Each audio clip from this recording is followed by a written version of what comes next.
Yan sa intro, sa pindot na pala ng aking camera, ay alam nyo na kung anong pag-uusapan natin ngayon.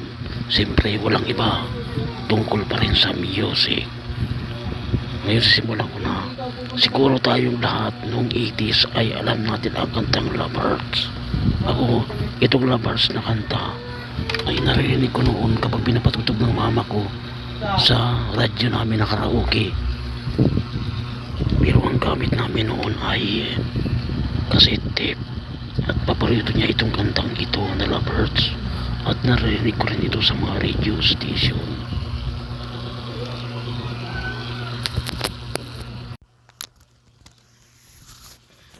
Hello, what's up sa inyo lahat? Ngayon pag-uusapan natin ang kantang Lovebirds.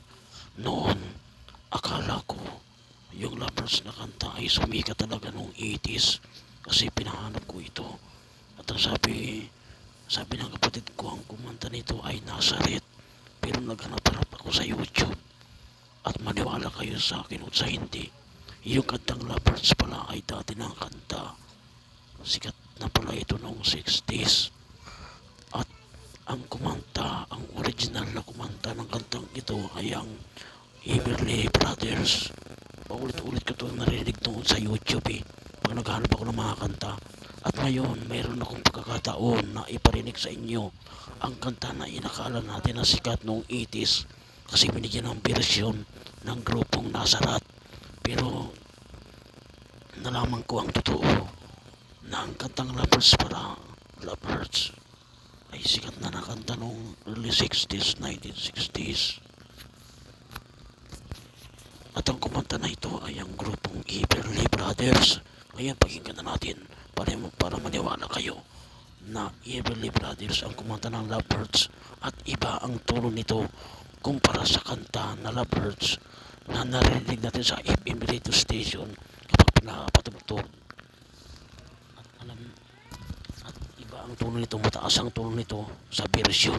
Pero ito ang tono niya sa original na singer na Everly Brothers. Pakinggan ninyo ang Lovebirds noong 1960s. Love wounds and mars any heart, not tough nor strong enough to take a lot of pain, take a lot of pain. Love is like a cloud, holds a lot of rain. Love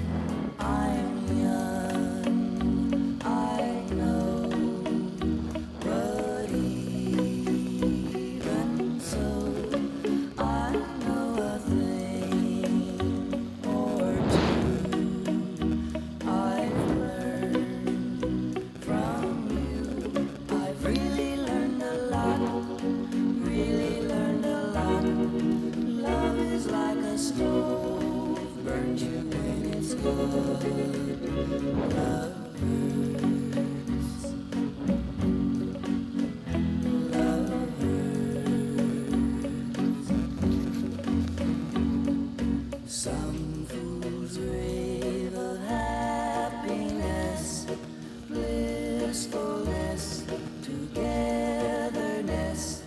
Some fools fool themselves, I guess, but they're not fooling me. I know it isn't true. No, it isn't true. Love is just a lie made to make you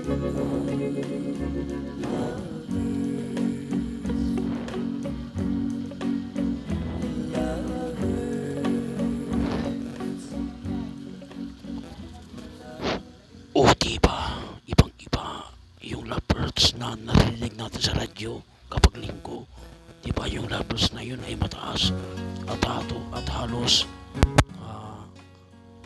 lumaki yung ano yung tawag ito, sumakit yung lalamunan natin dahil mataas ang kanta.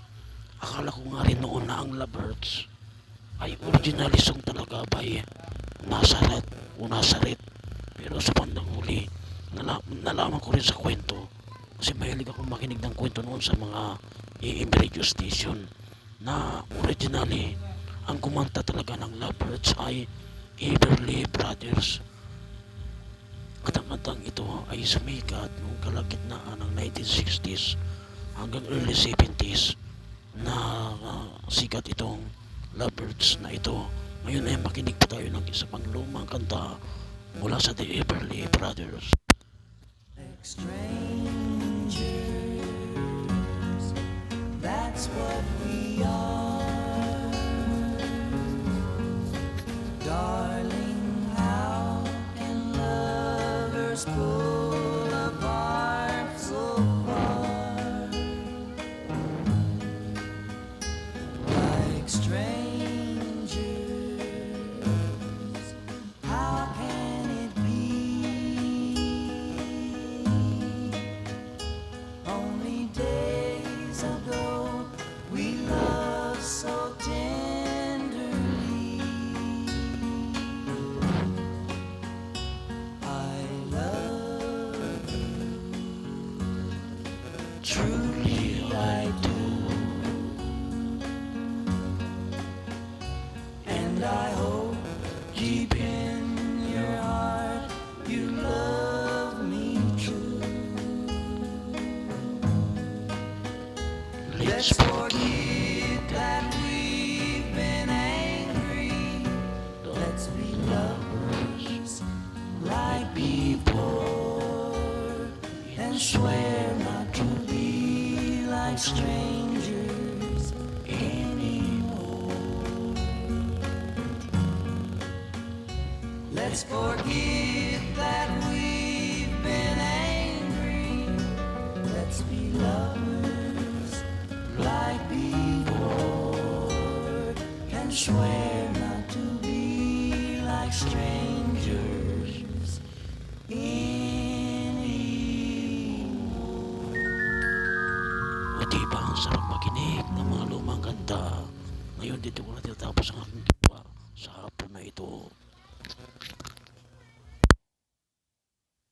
Ngayon nalaman na natin ang totoo na ang kantang Lovebirds na inakala natin ay sikat noong 80s. Yun pala ay dati ng sikat na kanta ng grupo na originally na kumanta ay ang grupong The Everly Brothers, na ang Lovebirds pala ay isa ng dating sikat na kanta noong 1960s na inakala natin na sikat noong 80s.